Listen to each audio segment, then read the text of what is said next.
大家好，我是阿胖，今天分享一个包菜好吃的做法。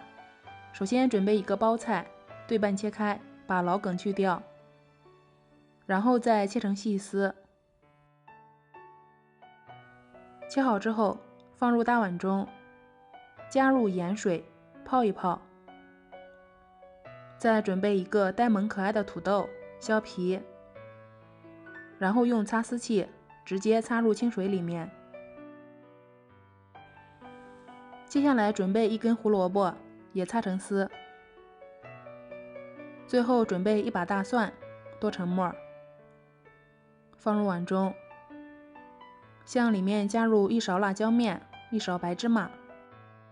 现在凉锅凉油，放入花生，开最小火，炒至花生米啪啪响，裂开变色就炒熟了。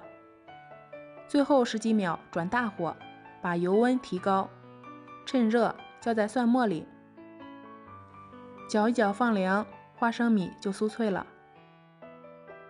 然后水烧开，加入食用油和1勺盐，把泡好的包菜丝加进来，再下入土豆丝、胡萝卜丝，焯水3分钟左右，捞出，放在漏篮里面。紧接着用流动的清水冲凉，再把多余的水分挤出来，这样吃的时候口感会清脆。最后抖散开，放一边备用。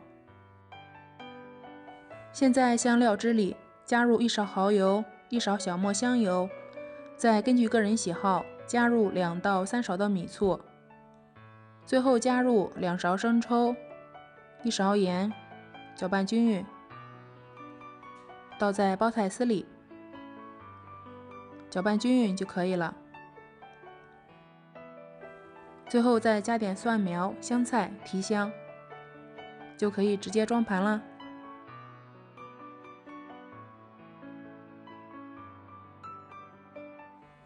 这样吃包菜清脆爽口，非常适合此时的春天。做法上保留了很大的营养，非常的不错。来上这么一盘小凉菜，胃特别的舒服。我是阿胖，谢谢您的观看。